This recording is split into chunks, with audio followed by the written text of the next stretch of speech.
o'clock. I'd like to call the Lake Ripley Management District Board of Directors meeting to order, March 15th, 2025, and 9 o'clock it is. We all weathered the storm. We got our power back. Call to order. Doug is excused. He's at a funeral today. Any public comment today? It's not on the agenda. Anybody want to make any comments? Okay. We'll approve the minutes of the February 15th meeting. I'll have a copy of it. Review those and see if we're okay. This was the revised one? Yes. This is the, yeah, Debbie did send me a couple of revised edits that I was able to squeeze in beforehand. So thank you for that, Debbie. Well, they were typos. I didn't know that they were typos, but when I read it over, I knew it wasn't correct. So, because I wasn't here. Right.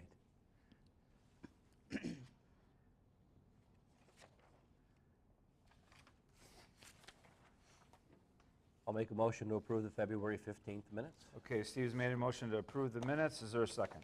Second. Meg seconded. Any other discussion on the minutes? Okay, seeing none, all in favor signify by saying aye. Aye. Nays? Okay. Thank you. Okay, we will move on to the treasurer's report. Debbie Coots, thank you. And Debbie is back from vacation. Yeah. Okay, so you can see for the 1 month ending 2/28/25, the receipts were $43,049.12. Village of Cambridge tax settlement of $209.50. Town of Oakland tax settlement of $41,551.14. An Enbridge reimbursement for water sampling of $1,288.48. That's nice. So the reimbursement came back quickly. That's what I was just going to ask, whether that was, they didn't hem and haw about it, they just issued it right away? Because Leanna submitted the paperwork right away and it came through. Good. That's really good. Yeah, glad to see that. That's Disbursements for the period is $15,205.20. I don't know if you have any questions about anything there.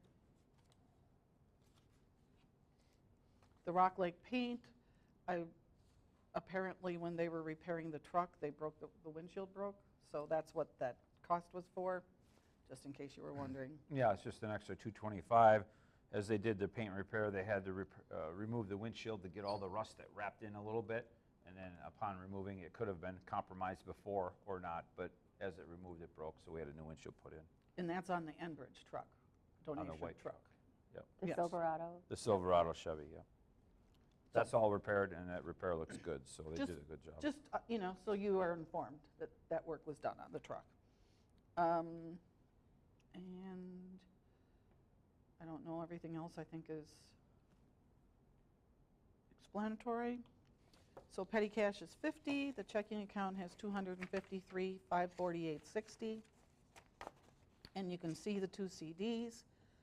The loan money one comes due March 20th, so I contacted the provider to see what we could do, and we'll renew it at 4% interest for 8 months. The year CDs are not paying anything. They're like $250, and that's it. I mean, that's because, like, I've looked at a couple of places, and that's what you get for a year CD. Anything long-term, they're not paying. And I said, when you look at mortgage interest rates keep going up, I don't know why CD rates are still low, but so that's the best we could do is in renewing it for 8 months At 4%. at 4%. That's pretty darn good. Yeah, that's thank you, Well, I Debbie, mean, for it's in looking only 8 months, so, Yep. Okay. but Thank you that for was a special they were running. Yep. So I just wanted to tell you about that. Okay. The visa bills, the only thing, the reason it was higher, as you see there, for one, it's because of renewing the web page. That bill for the web page and for their updating was $1,220. So that's why we paid that much to Visa. I mean, we usually don't pay $1,970. When you say renew, is it an upgrade or what? It's both. Yeah. There was a charge for upgrade and then for renewing it, like for us having it for a year. That's normally how much? Well, because we had to pay for the upgrade. Right. That's a I don't know different- what it normally is. It's okay. just, we had to pay 2 separate bills, because I contacted Leanna and said, you know, should this be this high? And that's the way you explained it to me. Yep. One was for, you know, like, we really didn't have much of a choice Right, they didn't give us much of a choice. about upgrading it. They had new software, they had to upgrade our website, and I did mention to you guys last month that we got the new website update. Make Yep. sure you like the colors, the new layout, and it's about half of that, so I think it's about $645 typically. Debbie, does that sound right? I think that's what the renewal is, between $600 Probably. and $700. Per year. Yeah, I think Right. it was, because they were pretty close, and I was wondering if it was Yeah. a repeat. Mm-hmm. And then Leanna did secure conference. She paid to attend the conference, so that was $312. Otherwise, the rest of the stuff is pretty usual. Okay.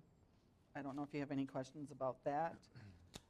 And, I mean, I don't know if this is where you want it, but I wanted to bring to your attention that we received a notice of our insurance renewal. Now, this isn't the workman's comp, this is just the insurance, that they now are raising the deductible to $1,000. And in 2024, we paid $8,078 for our insurance, and it says the renewal premium will probably be $8,700. So not only did they raise the deductible, they're raising the insurance premium. So, and we did not budget for $8,700. So I just wanted to bring those things to your attention. So it's an increase of what, 700? How much is it? Increased of? Well, about 600, but they're 600 also increase? raising the deductible to Deductible? 1,000. From a 500? Yeah, so, Okay. you know, I mean, it's kind of like, it's like double, you know what I mean? Like one, you know, it's one thing when you're raising the deductible, which is usually brings your premium down, but they're also raising the premium. So, Well, and you mentioned a good point earlier in the week to me, Debbie, is maybe we take a peek and see who the town uses. I don't know right offhand who the town uses, but I we don't know certainly can offhand. inquire and see if there's, you know, their insurance company, and maybe get a quote from them if we want to start shopping. I don't know, I don't personally know insurance rates and how that compares to others, but well, we had, just this week, Leanna filled out the questionnaire for renewal, so we have all the information Right. to provide to somebody if we would want to try to get a quote. You know, this is the insurance company we've had since I started as treasurer. Just to mention, though, I mean, some of the insurance companies are really jacking things Yeah. up, and they're, I mean, like, I have to get a new, I'm getting a new roof, even though I don't need one, because they won't insure it anymore, which made me a little hairier last night. But, you know, it's something they're all doing because all those costs out in California and the hurricanes and all that kind of stuff. Right, right. So And we're it- paying for that. And it may be just, you know, the cost of doing business right now. Yeah. But I wanted your input, or to make you guys aware and see what you thought, because, you know, I'm just the treasurer, you know. when does the policy expire? Not till 6/3. So 6/3. 6/3 of, so it's June 3rd. Yep. So we have a little bit of time, but I just, like know, I said, maybe- the fact that we did the questionnaire doesn't, you know, mean anything. If we want to switch, we still can switch, so. Well, I mean, it doesn't hurt to certainly ask. Yeah. Well, Let's- like when Doug thought that we could get a better rate on the Printer? copier, Yeah. he found out that we couldn't. Right. But it makes you feel better to know, Right. you know, that you're doing the best you can for the, Let's ask People. Susan, let's ask Susan who they use, who the town uses Okay, for, I can ask her and get back yeah, to you. for insurance. Just let us know the name, and maybe we can reach out to I somebody. think that, Laura. You can do that, okay. Yeah, Thank you. I'll ask her. I mean, I know the agent is Charlie Hoffman, For the town? Oh, yeah, the Amundsen Center, but he does have different companies. oh, sure, he's a represents broker. different agencies. Yes. Yeah. Okay. Maybe we just ask. Okay, Yep, thanks, I'll Debbie. ask. Yep. so I think that's it, unless you have any questions. Okay, any questions for Debbie? Any other questions? I'll entertain a motion to approve Debbie's treasurer's report. So moved. George's first. I saw George's hands first, and your second? And Laura's second. Okay, any other discussion on the motion? Okay, seeing none, all in favor signify by saying aye. Aye. Aye. Thank you, Debbie, and welcome back. We're glad to have you back. I know you love your vacations. It was so nice. Yeah, I I said bet to it be was. waited on for a whole week. Yeah. That is It's kind of nice. hard to come back to reality, even now, even weeks later. Okay, we'll go into reports. Town of Oakland Representative Laura Payne. I have a few updates on the subdivisions that we had talked about last meeting. So for the Woodcrest property, that's the one where the Lutheran Church was on Highway 12, Sleepy Hollow and Woodcrest. When I was here last time, the planning committee had voted against their request for variance. At the town board meeting after this meeting last month, the town board too denied the variance. It is now going to go to the county's Board of Adjustment meeting in April, and based on their results, the engineers plan on coming back with a plan. Hopefully, if they do get the variance, that hopefully they will not have the 8 homes that they had initially proposed. Yeah. Everyone felt that was too many. There have been some concerns with the neighbors, and rightfully so, about the stormwater and other issues. But we will have an engineer review any of those stormwater plans to ensure that that they're not increasing the runoff from that property. And they would have to have something in the developer's agreement to and maintain it. To piggyback on that, Laura, the main issue there was the setback from the highway. Yes, I that's think what it the was variance 100 was. feet or something, or 100 yards. The, What was the, it? the setback is 200 100. feet, and they wanted 166 feet. Which that- allowed them to put those 2 additional lots in. And Actually, other- like 4 additional Okay. houses. Without the variance, they could only put like 2 or 3 in there, Okay. closer to the lake. Bless you. And then, Thank you. and then the other ones couldn't be there. So they're kind of pushing everything Towards the road. towards Woodcrest Road, and then trying to stack in the houses very close together.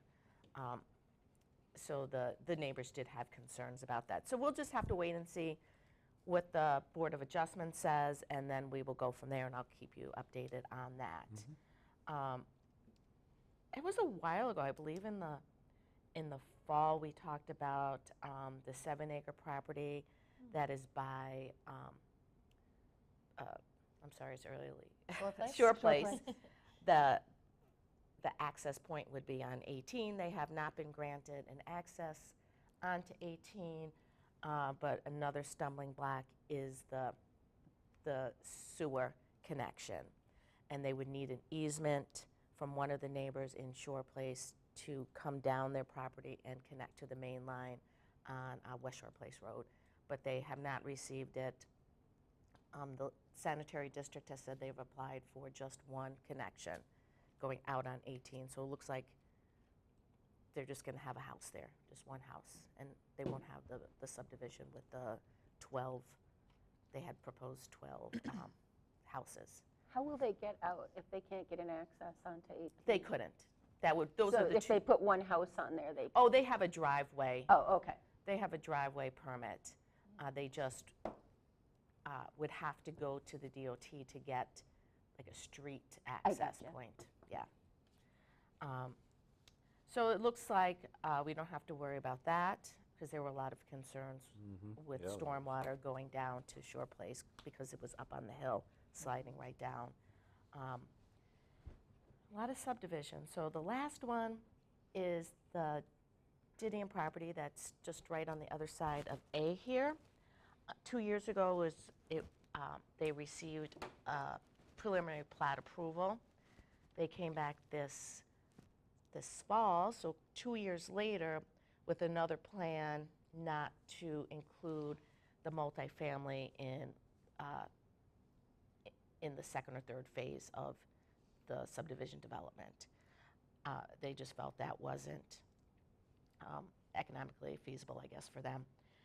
And so they proposed 100 homes. They changed the design. It looked a lot better. It went through the preliminary plat approval again. It looks like they're going to come for the final plat approval in April, as long as they have everything in place. The engineer right now for the town is going through all the stormwater plans, all the road plans, making sure that everything's correct. If not, there'll be comments and back and forth with that. The sanitary district is working on theirs. their engineer approval. Both of us are working on the developers agreements that they would have to have in place, and that would have a lot of restrictions and requirements. So those are in the works. What I had talked to the developers about is that that it pertains to you, is it's right here by the wetlands, that he had wanted to donate some of the wetlands to the Lake District.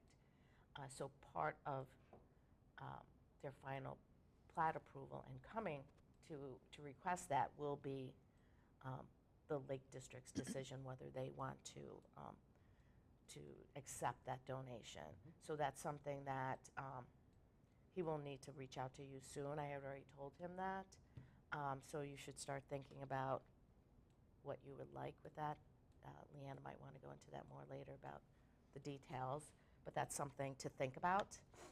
But that'll be something that will need to be done before the town can give them approval.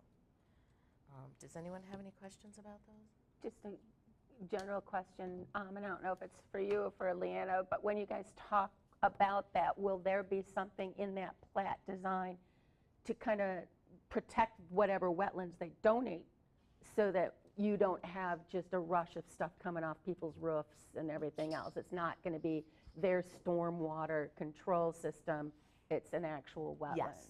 Yes. So in the plans, they do have 2 detention basins. They're connected by a long pipe, and then from one of them, there's a very long pipe that discharges into the wetland, and that is part of the engineer's review. So they will ensure that that's properly designed, that everything isn't, we're not having a flood Garbage. from these. Yes. So that will be part of that. And once they just received all the information last week, so once that is done, I'll take a look at that and see what the comments are. And then if there's something in it, like what you're saying, they will have to go back. Mm-hmm. You know, Yeah. that won't be accepted. Okay, because I mean, that is one of the things too then is, you know, if you've got all those driveways, potentially you've got people's cars leaking oil, and then all that goes down into whatever storm drain goes into the wetland, and so suddenly you all of a sudden have a point source or non-point source of contaminants coming Right. in, so. Right, so all of that will be looked at. All of you are welcome to look at the plans now if you would like, or you can wait into the engineer's report. I'm happy to send that to Leanna for distribution if you would like that. Yeah, especially the water runoff part. Yes, yes. So there'll be many aspects to this. All of it will be reviewed.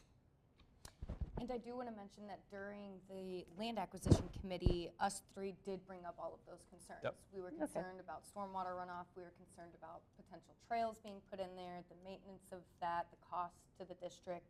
So all of those concerns were brought to the developer and his, I'm not sure, Deanna, what her, Deanne Schneider. yeah, what's her position?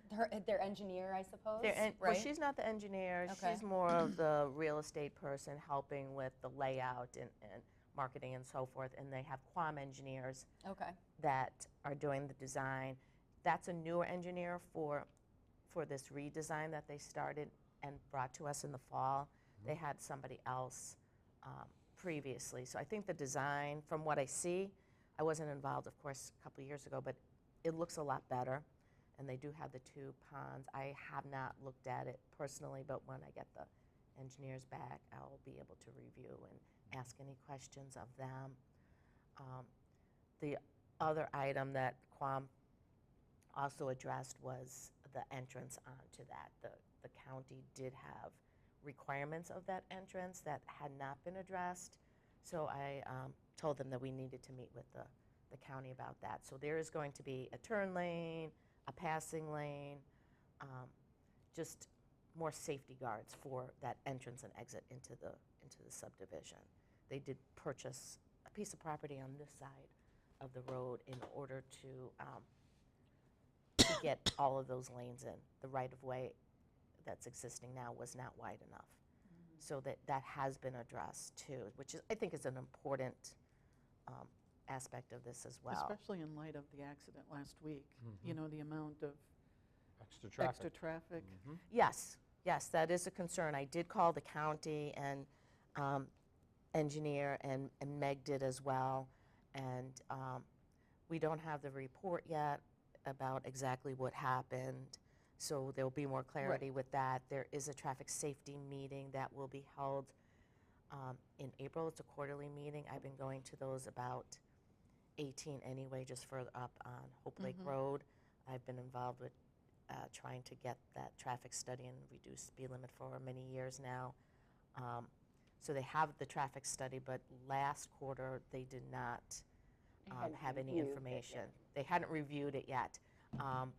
But Brian Udovich, who's the traffic safety committee chair and the county engineer, he has a call in to ensure that they can come prepared to that traffic meeting with all the answers to our questions. Well, I'm happy to hear about the turn lanes and things, Yeah. to make it safer. Right. I know that doesn't have to do with the lake itself, but just for your information too. Well, but he did come to us and present, like, he wanted some input about what kind of donations he wanted. Yep. Can I say that? What kind of donations he wanted to make to the Lake District, and again, we talked about the cost to the Lake District and some of those things. And so he just wanted some input before he went further, which it sounds like now he's done that and now he's, But I've made it clear that the Lake District gives, their approval, their acceptance of a donation and how you want that done, an easement onto that property from the subdivision will have to be included in the plat, and anything else that the Lake District wants. That's on this board, it's not on the town board. right. I mean, we'll present it to the town board, but that's really up to this board to decide. No, and we did discuss some Yeah. of that. Yeah, just to finish that, as I was thinking, I was like, wait a second. We talked to them, all those issues were discussed. Yep. And we said, think about those, come back to us when you've addressed all those concerns that we've Yep. brought up, and when you have a solution, please come back to us. And he mentioned that he'd come back in like February, end of February, early March. So this is the time that I would expect to hear from, right. the developer. So, yeah, that was helpful. Okay, good. So last I met him a couple of weeks ago, we had a meeting online, and Yeah. What I'm glad that you're doing is you're packaging it all in one yes. bin, Yeah. right, or bucket, or whatever. So it's all approved at once. Everybody knows what's happening with one thing, and not, Yeah. And Laura's been really communicative So about thank this you whole for that. process. Oh, yeah, you're you've welcome. been- Yes, I'm happy to help. Yeah, you've been really Everything- helpful. We laid out everything in our last meeting with the preliminary approval. It is contingent on all those items, all those separate approvals. And so we went over all of those, the sanitary, our engineer, the town, the county, all of it has to be approved before. I will talk to the planning department head next week as well, just to see if there's anything else that I need to communicate to the developer what they need. Awesome. Good. Thank you for all your working help on that. Oh, you're welcome. And then the last item is Enbridge. We're going to have a meeting, like a public forum meeting, as we did in January. It's going to be Monday, March 24th, here at the Town Hall at 6 p.m. It'll be set up the same way as the last one, where Enbridge will present, and the Deanna Enbridge can answer any residents' questions. They have submitted their site work plan about how many wells they're going to put in, what they're going to be investigating. They submitted under a separate plan with Leanna, talking to her about the surface water sampling of the creek. She can talk more about that later, but also about they sent another report in on the potable drinking water wells, the private ones. Elizabeth at the Public Health Department at the county, and I really pushed for increasing the radius from a quarter of a mile to a half a mile for for testing of those wells, so they are doing that. That's under separate report. They also just submitted, and I didn't get a chance to see if it was put online yesterday. It was not put on. The DNR just received another plan for remediation, and it'll be a soil vapor extraction pilot study to see how that would work, excavation of more contaminated soil, and removal of any free product. So that would be oil that's, free and, running in on the site at the source. But we haven't had a chance to look at that. But I did meet with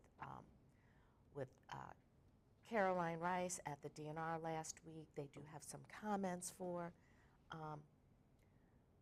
Enbridge, but they're pretty minor. There's nothing really significant.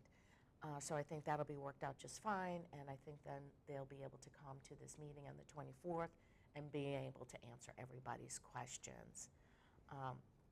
What time is that meeting, Laura? 6 o'clock. Okay. I've also asked Enbridge if they would be able to have somebody there that would be able to speak about the pipe integrity. That's kind of a different group. The people that have been coming are the more the environmental and operational. So I've asked them for this meeting or future meeting to have somebody can talk about other concerns that people have, like Jimmy has brought up, the flanges, the age of the pipes, and things like that. So they could, somebody could speak to that, because residents, we all have concerns about that as well.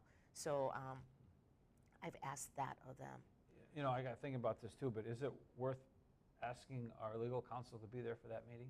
You don't have to talk about that now, but I mean, just something to think about, because it just seems like might be helpful. For the township or the The Lake town, District? Yeah, the the town, township. not part of Okay, this, the well, township, yeah. I just wanted to clarify Yeah, that. yeah. Okay, Cost. I will. Who's picking up the cost? Well, we've been paying the lawyers a lot of money the last couple of Yeah. months. I will. So- Yeah, I'll talk and see. I'm not sure if it's necessary, but I'll definitely bring it up to him and see. Yeah, if I that's- wonder, to Yeah. have them there, but to Yeah. field questions that are more legally, that we as just individuals shouldn't or can't answer. So, something to think about. Yeah, when I had spoken to him a while back, it wasn't, this year wasn't at the very beginning, since it appears that all of the contamination is still contained on site. There isn't too much at this point, but definitely if it starts migrating off-site, that's something we definitely need to address. And so all of their plans, too, just to be clear, it is for what they're seeing right now. So this is, if they go in and they start doing this investigation and they find things that they're not expecting to see, or over time, contamination is migrating and it's migrating off-site, they will have to readjust their plans and put monitoring wells further downstream, do something with the, downstream in the groundwater, but also potentially in the creek. So this is just what will, based on the information today. Yeah, thanks for all that. Yeah, Yeah. this would be a productive meeting, I'm sure, so. Yeah, Okay. Anything else? Any I don't questions? have anything Okay. else. All right. Thanks, Laura. Thanks, Thank you. Laura. Yep, great updates. Okay, moving on. Jefferson County Representative, Meg, do you have anything to report? Yeah, I got a couple little things. Just to build on the accident issue, one of the things that I talked to Brian Udovich about was what we can do. So whatever highway activity happens is 3 to 5 years down the road, because they have to engineer, they have to budget for it, and if it's not in the 25, 26 budget, then it goes to the 26, 27 budget. So, those highway changes, other than, small things like signage and things like that, take a while to happen. So I did talk with him a little bit about whether or not rumble strips could be added onto Highway A, Oh, God. whether or not, which people complain about the sound, Yeah. and that's one of the things that Yeah. he was saying, people in the subdivision might reject that idea. The other was that the state may be looking at putting a roundabout there, in which case, that would be 3 to 5 years down the road. And I said, well, could you at least get signs up that say dangerous intersection, or something like that to get people slowing down when they crest that hill coming towards A. Because the problem, I was one of the first people to get there before the fire department. I mean, I think the initial fire person showed up. There was one vehicle there when I crossed, and all the people slowing down because of the accident, and then people are flying over the top of the hill. I can't believe that there weren't additional accidents, just based on coming 55 miles an hour, you come over the top of the hill, now you're confused because there's cars all over the place and people can't cross. So there was almost more accidents. So just having that dangerous intersection sign might be something. So while they're going to be talking about that, and I can't remember the exact date, it's like it's the 4th Thursday of April. Other than that, you know, it is on their radar, and they are planning on doing something about that. The other thing I wanted to mention, April 7th, and I know I sent this to Leanna to get on the website, and I know it also went to Laura. Yeah, I'll put that on the website. It's a groundwater study results presentation, and this is at UW Extension at 864 Collins Road on April 7th. Beginning at 5:30, they're just going to have some educational handouts, but they're going to do that free nitrate screening. And what that means is people can bring their water in for screening. It's not an official test, but that screening will say, oh yeah, you need to have a full test done, and then they can provide information about it. And then at 6 o'clock, Kevin Masaryk from UW-Stevens Point, along with Patricia Cicero from the Land and Water Conservation Department and Elizabeth McGarry from the Health Department, will be presenting about groundwater basics, well construction, test results, including human health implications, how to sample private wells, improving our drinking water quality, and then special, not for us, but for the town of Ixonia and Watertown, they're going to have access to arsenic tests.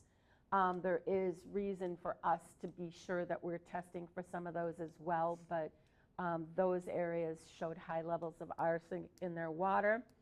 And so there's some additional information in the flyer that I sent about how to collect the water, et cetera. So that's on the website now.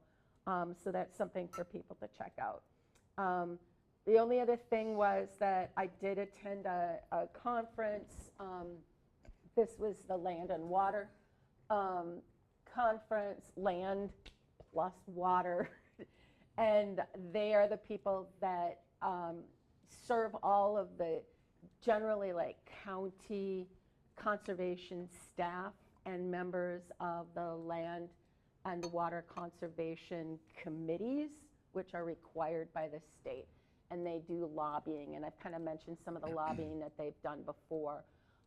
So that conference, the one that, you know, kind of, other than a lot of the things that were talked about climate change, but they did have a FEMA presentation that was talking about how towns need to be engineering, when they do road work, et cetera, larger culverts than what was existing before.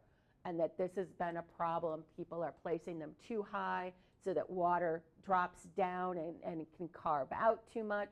It needs to be lowered into the bed, that they need to be bigger because we're going to continue to have these 2-inch plus rainfalls more frequently. And they were able to show graphs, et cetera, showing that in Jefferson County alone, in the last, they do them in 10-year segments, but in the last 15 years, this has doubled the amount of 2-inch rainfalls that we've received in a decade. So, you know, it's just an increasing amount. We can't be looking at 1 inch being, you know, that standard anymore. So that was one aspect. Another is that they are going to be, there's a big push to ask for additional funding for county employees that are the folks like Colton, who comes out and helps, some of our other folks that are in the county land conservation department that are doing nutrient monitoring and other things on farms and working on getting their nutrient management plans in place and stuff. So that's a big push, as well as the purchase of agricultural easements funding and ag enterprise areas. So just some things to know that that is also going on out there. All right. No, I appreciate that. When we get back to that intersection, I think if they could do some flashing lights or some kind of signaling, that would be an immediate type warning.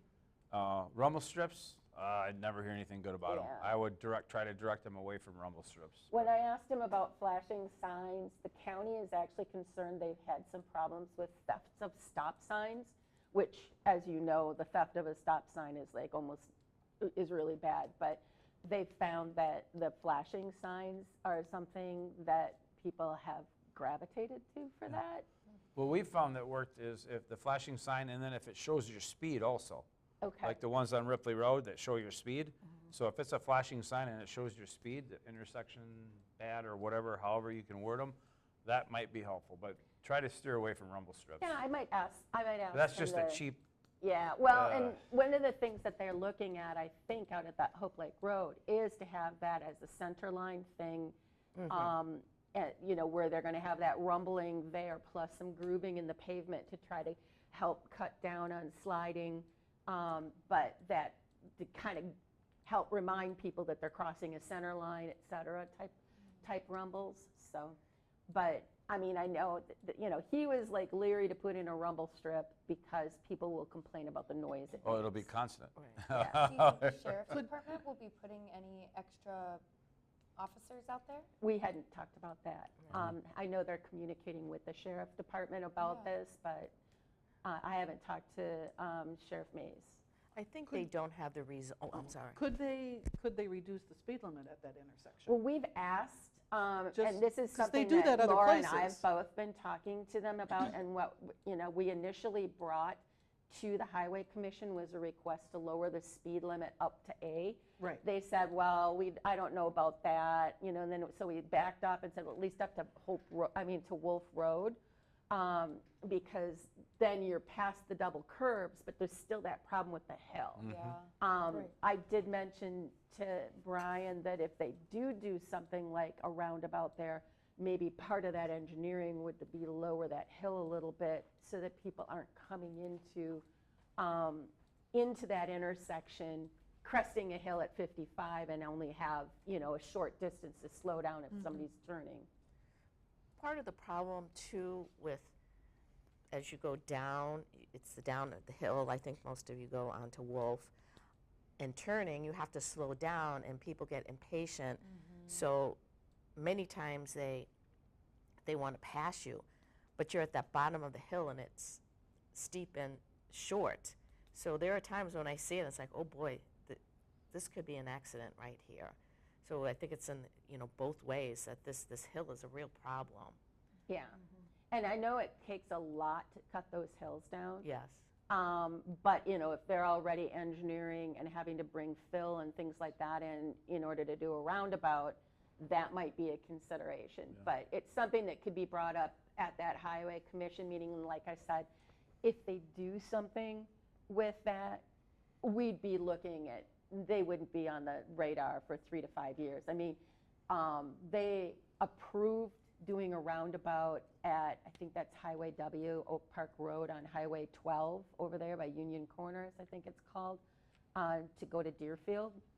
And they approved that like 5 years ago, and construction hasn't started, you know. So it just takes a long time to get it approved in the budget while they're also doing all of their catch-up work on whatever, you know, emergency potholes or whatever happened that they got a budget for. But it's on their radar, they know about it. Now that there has been, and I hate to say this, because it was a daytime fatality and weather was not a problem, you can't blame the sun because the sun was fairly high, that raises the bar a little bit more for them to see it as a dangerous intersection than when they can attribute it to too fast for conditions. Right.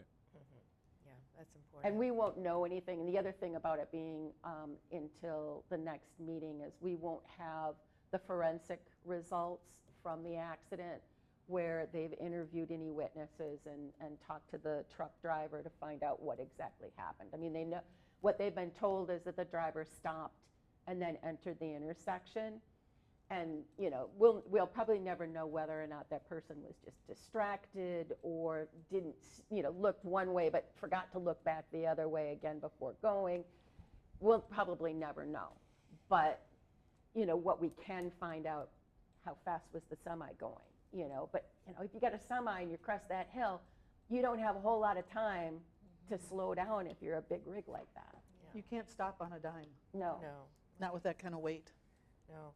And I think Meg makes a really good point about now that we've had this additional accident, and I'm sorry to say that sometimes it takes that for them to look more closely at certain dangerous locations, because I had been asking about traffic study, reduced speed, since I went on the county board in 2014.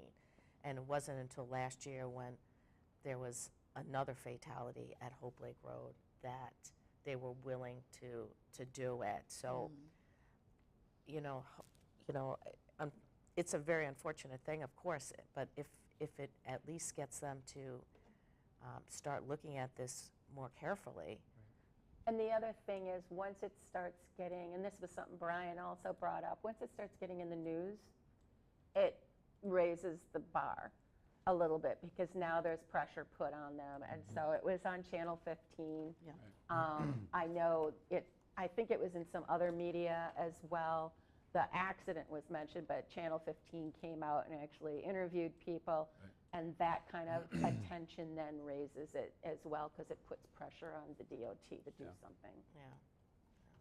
Well, Well, thank you, good. Meg. Well, I'll attend that traffic safety meeting. If you want to attend to, that's great. If you can't, I'll reach out afterwards to you and give you a report. Yeah, I planned on following up, because there's been some people who contact me about it, and I want to make sure I'm staying on top of it. You know, and I see Brian regularly, because he comes to the Parks Committee meetings as well and stuff. So, you know, it stays on his radar. He doesn't get away with, you know, No. he knows what's going on. So. He knows, and he's really great about getting back and being involved. So Yeah, he's called me on the weekends. He's called me in the evening, that kind of thing. So. Well, keep us updated, and we'll monitor that. So thank you for that report. Thank you. Anything else? Nope, not right now. I'll have an announcement later. Okay. Any other Thanks, Meg. questions? All right, thanks for the reports, you guys. Lake Manager's report. Leanna, you're up. Okay, I will jump right into it. All of our employees are willing and eager to come back for the 2025 season, so Awesome. that's great news. After we had our discussion last month, they all said absolutely. Happy about that. I was on vacation for a week this month. You look a little Holy sun cow. Yep, kissed. I went to Florida. It was Wow. fantastic. Can't complain. While y'all were having 22-degree weather, Yeah. I was in 80-degree weather, so it was awesome. Same with Debbie, though. I feel those vacation blues. Even after a week or so, I'm like, really? But it's okay. I'm happy to be here. I participated in the truck salary survey, which was really helpful for y'all a couple years ago when we were discussing lake manager evaluation. It's kind of a nationwide market survey for positions similar to mine. So I'll hopefully get those results back before June, and you guys can use that in your discussion. Yeah, So- those surveys are very helpful, so thanks for participating on that. And I Yeah. know we actually recommended it to another. Yeah, I Lake actually sent it to Colton, and I sent it to Colton's predecessor, Marissa Ullman. She is a lake manager up north on Big Cedar Lake, maybe? I think I got that right. So thank hopefully you. she participates in that too, so we can have a little more data. Cost share program, those 2 cost shares are still ongoing. I'm monitoring them. As the weather gets a little warmer, I anticipate the projects to get finished.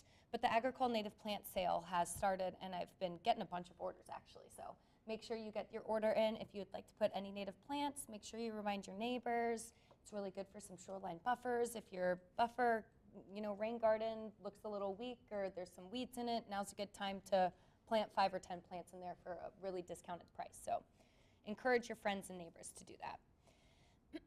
Grants, Clean Boats, Clean Waters reimbursement was submitted, approved, and we got the check in the mail. So 2024 Clean Boats, Clean Waters has been completely closed out. We did get our advance payment for 2025 Clean Boats, Clean Waters, right? I thought that was last month. Yeah, we did, okay, yeah, I thought so, just wanted to double check. And so I've started work on that, got Tony ordered some materials and shirts and name tags that he needs, so all good there. I did get those 2 surface water grants that were approved by the DNR. All of the paperwork came in that we are set to sign.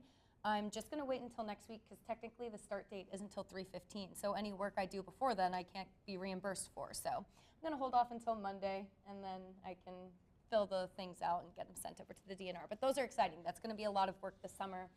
A lot of really cool surveys, and we'll be able to, you know, update ourselves on where the lake is since 5 years ago. I mean, we know where it is, but more intricate details about the aquatic plant ecology and communities and, you know, the lat fish. long and. Exactly, exactly. And I'm excited for that. Those are the kinds of things I love to do, so yay. Stantec is working to update our proposal together. Like I said, we did that preliminary survey last month, and we did see that the full bank survey isn't necessary, but we kind of scaled it down to a project that we think is going to give us the information and data that we need to move forward with best management practices. So that's exciting. I am going to send it to Adam, I think, just to confirm that everything looks good, and you know, he needs to review those kinds of documents because it's a lot of money. So that's exciting. Dwight had a meeting with their limnologist, Dendy, and they were able to chat about all of the data he's been collecting, what we should be collecting this upcoming year, and I did request for them to send me next week. We're going to change some of the locations that we collect water quality samples at, like Highway 18 doesn't give us as much information as somewhere downstream, for instance, where the little creek that runs through our wetland 3 meets up with the proper inlet stream. So someplace like there, that conjunction would be a good area to begin testing water quality. So we're also going to figure out frequency. Do we still need to do it bi-weekly since we have so much data, or can we do it monthly and do more tests, right? We're gonna make sure orthophosphates on all of those tests. So just things like that, the details that go into this project, we're fleshing out a little more, yeah? Just a quick question. Yeah. Is if you move the sites that you're sampling at, will that change your historical data as you're kind of looking over time how things are coming through? Yeah, a little bit. Okay. Yeah, but we think by changing these, we'll be able to gain more knowledge than keeping those historical sites. So we're chatting about all that. And I did send them just some random reports that I find. You know, there's so much history on Lake Ripley. We've been a district for 33 years, but it's been studied for longer than that, probably closer to the 50s. And so people have just, you know, written reports and things. So I'm always sending them stuff just so they can be the most up to date on our watershed. The Enbridge situation is still ongoing. I'm constantly having conversations with Laura or Patricia or somebody at the DNR. You know, we're all kind of in contact and making sure that the things that are said are going to be get done on time. So they did submit the site investigation work plan like Laura chatted about, and they also submitted their surface water sampling plan. I reviewed it. We're happy to say that they're agreed to sample the inlet stream quarterly. We did ask for a little more than quarterly, but it seems as if that's the appropriate amount of time, is to do it quarterly, since there were no harmful pollutants that we found in the first couple of tests. So it's more of a monitoring, and if we do find anything, then we will expect them to up the frequency of sampling. But I did collect the first set of samples yesterday, so at all 4 sites, north of Highway 18, adjacent to the site, downstream of the site, and also an additional one where we collected the original GRO-DRO samples, because that's where I saw that oily sheen on the surface originally back in December. So we're sampling all 4 of those sites. I anticipate getting those results back within 2 weeks. They were sent to the state lab, so they typically are pretty quick about it. When I get those results back, I'll be sure to share them all with you as well as the DNR. And you know, if we see any kind of hit on any of those VOCs, there'll be further discussion with Enbridge and this board. So we are staying on top of that. Like Laura said, there's going to be an additional public forum. I would encourage you all to attend and ask those hard, important questions for our lake and for your, you know, your well-being. I did reach out to UW-Madison History Department. I think Laura suggested it to me, but I can't remember. Somebody, maybe it was Meg. Somebody suggested reaching out to the History Department at UW-Madison and seeing if there was a student that would be willing to dig into the 1973 oil spill, just so we have history on it, for no other reason than that. It would be interesting to learn exactly the series of events and, you know, what was the remediation like. So we're looking into that, and that'll be interesting. Any questions on the Enbridge issue before I move on? Okay. The Lakes and Rivers Conference is coming up real soon. I worked hard on that PowerPoint. I'm a perfectionist, so it takes me a while to finish things like that, but I'm excited to give that presentation. It's going to be really cool. We've been doing near-shore non-game fish surveys since the 1970s, and you know, that's really great for Lake Ripley. And we haven't done it as frequently as we're going to be doing it now. It was more like every 10 or 15 years, but now we're going to do it every 5 years. And that's really important for grants that we can get for reestablishing habitat in our lake, protecting certain areas. It was big when we were doing our critical habitat designation surveys. It was important to say that the leaf starter was found when we thought it was extirpated back in 2014. So those are going to be some really neat surveys. I think I digressed a little. I was telling you about the PowerPoint I was making, but that's what it's going to be all about. And I'm excited for that. I keep getting a lot of compliments on the Ripples newsletter, as does Jimmy, so really great job to everybody that helped me put that together.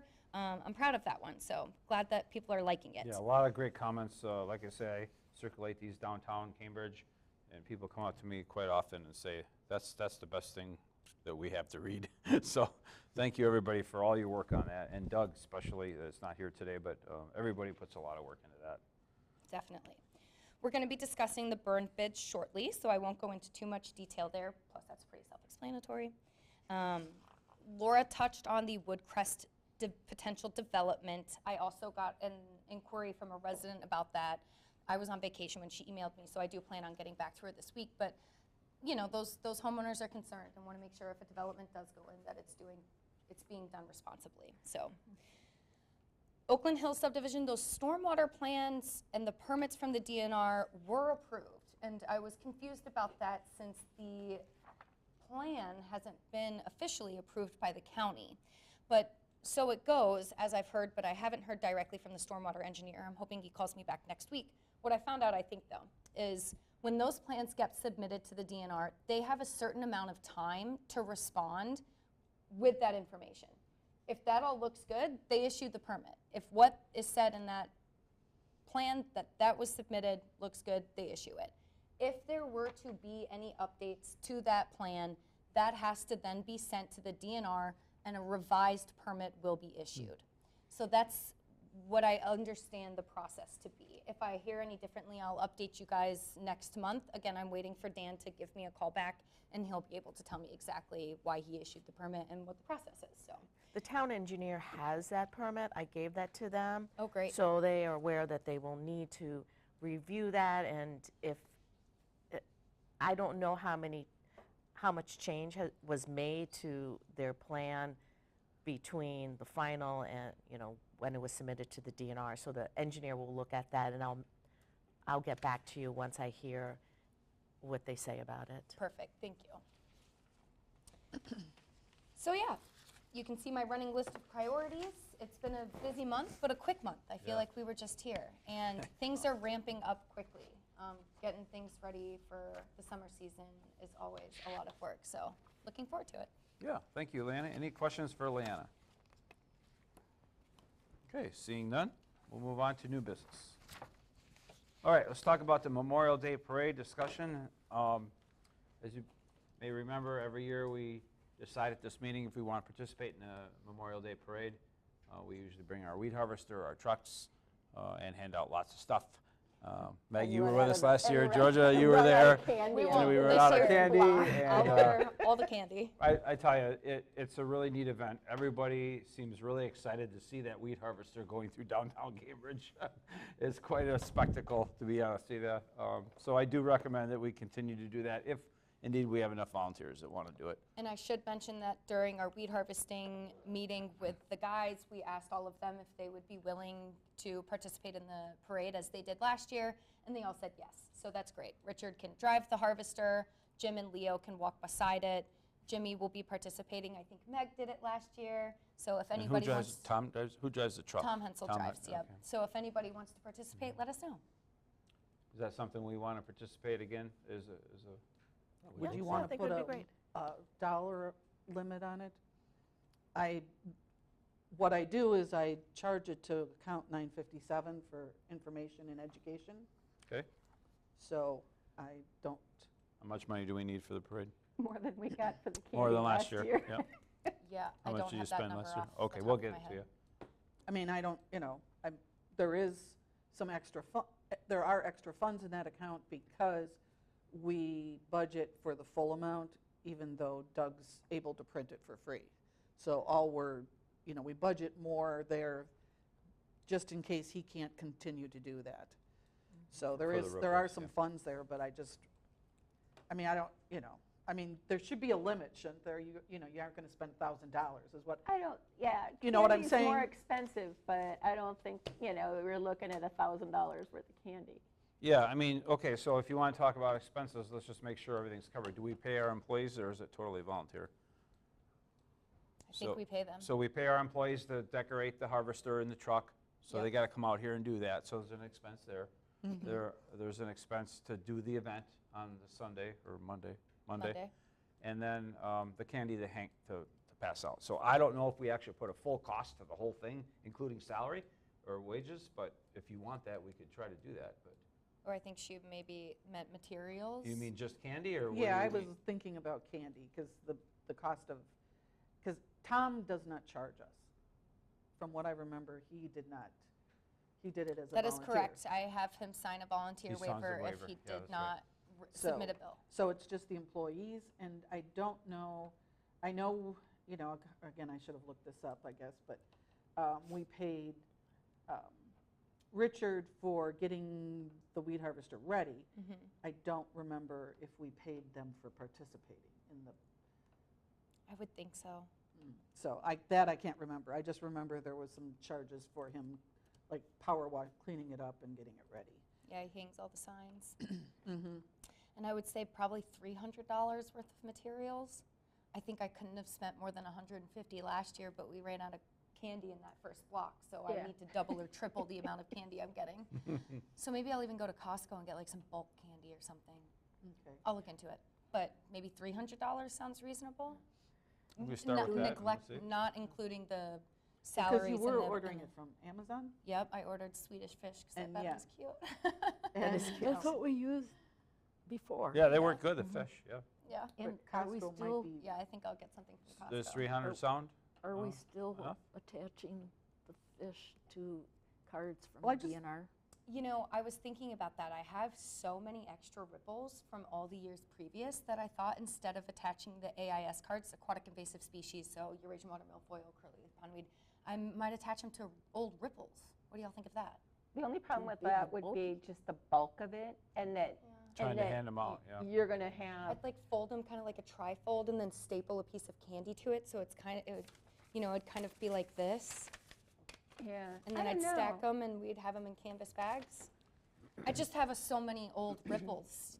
I don't you know if I don't know if the parade's the right place to hand the ripples out, but we can Yeah, figure out a 'cause way the to get rid of the kids- ripples. I mean, I don't mind. largely it's kids, and the kids are Right. grabbing it, and they're not gonna read the ripples. Sure. That's the only problem with that, Right. I think. But do you Then think yes, they're I looking at the did look card?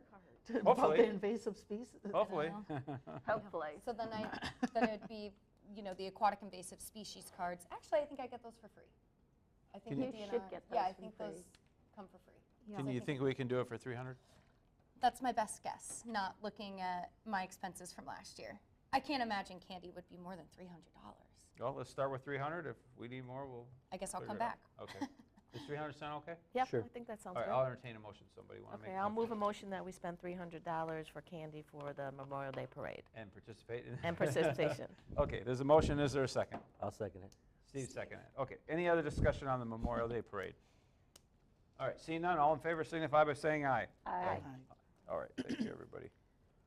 Okay, let's move on to burn bids, discussion and possible action. We got a couple bids in for the burn that we're gonna do. Leanna, do you wanna say anything about the bids, anything you see here? Yes. For the tall grass restoration bid, only look at the top number, 2,325. We do not have the wetland fire breaks installed. There weren't great conditions for it this year, and we just kind of ran out of time. That's okay. We'll likely either burn it this fall or add it to the wetland section for next year. Again, completely fine, doesn't throw us off our burn schedule. The more important part is the prairie. So tall grass bid $2,325. There's their information about what they have and, you know, their equipment and employees, how they're going to do it, etc. And then Midwest Prairies was the one I sent to you a little later last night. I sent it as soon as I got it. Sorry for the delay. And they also, I didn't get it because I have to go to the county to look at it. Thank you. you can have that one. Thank you. They bid just a little higher at $2,590. They were the ones that we used last year. Both companies are very comparable. They've both done work for us in the past. Tall grass restorations helped us out with the box elder thicket and herbiciding and broadcasting native seed. And like I said, Midwest Prairie has done our burn last year. So both pretty comparable company-wise, comparable prices in the end. Okay. Do we have a copy of that? Yes, you should. Oh, this, That's no. what I think. That's Midwest Prairies. Oh, this is it? And then Okay. Tall Oh, Grass this is is the the letter. one Okay. right before that. Okay. I did look up, last year we paid Midwest Prairies $2,400, and this is probably a little different, you know, I don't know if it's the same, you know, square footage or whatever, but And one other thing I did want to mention, sorry that I neglected, the rain garden will also be burned this year. At the town hall, there's a memorandum of understanding between the district and the town. I did mention that to Laura, did chat about a burn permit, but I don't think we need one. I think we're exempt as we're a local unit of government. So this also includes the rain garden. Okay. So you'll see the rain garden has also been brush mowed a little bit because we need that to lay flat. Yeah. The snow didn't knock it down enough this year, and we need that Wet fuel. snow. And we don't want to ruin the evergreens that are too close to the rain Okay, garden. so we have tall grass for 2325, and we have the Midwest Prairies at 2590. So what you're saying is both quotes are equal, other than the price, obviously. As far as the service, we've been happy with both. That I guess we're looking at the most lowest, most responsible quote, right? And what do you guys think? You think we're all okay with going with the tall grass? They are a couple $100 cheaper then.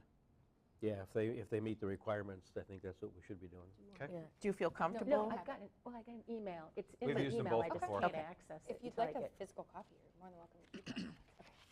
We've used them both before. Neither one of them, both happy with them. So I guess we're gonna look for a motion to entertain. I'll move that we go with the bid from Tall Grass. Okay, so there's a motion to go for the bid for tall grass at $23.25. Is there a second? I'll second. Steve's second. Okay, any other discussion on the motion? Anybody? Okay, all in favor signify by saying aye. Aye. Okay, tall grass gets the quote. And we're all good. Okay, moving on to 2026 board request for discussion and possible action. This is for the budget. So every year we like to let the board know ahead of time before the budget committee meets if there's anything that you would like to see included in our budget or expanded upon or retracted upon, let us know. So when we meet as a committee, we can start formalizing the budget for the following year. So we usually make this notice a couple times ahead, so we'll probably make the notice again next month also. But keep that in mind. If there's anything you want to see us budgeting for in the following year, please let us know. because I will be gone for the July meeting when you guys are voting on this budget, so we'll need to have, you know, things done a little bit ahead of time again. So So I'm we'll going start to working. Alaska. Oh, nice. Yeah, we'll start working on that process throughout the next months, putting our budget together. So keep it in mind, and if there's something, just send us to us and let us know. Anything else there? Nope, you nailed it. Okay. Old business, we'll go on to land acquisition, possible discussion and possible action. Meeting manner, closed session, as per Wisconsin State Statute 19.851E to consider land purchase. I would like a motion to go into closed session. I'll make a motion. Okay, George has made a motion to go into closed session. Is there a second? I second. And Laura seconded. Okay, I'd like a roll call vote, please. We'll start with Laura. Yes. Yes. Yes. Yes? Yes. Yes. Okay,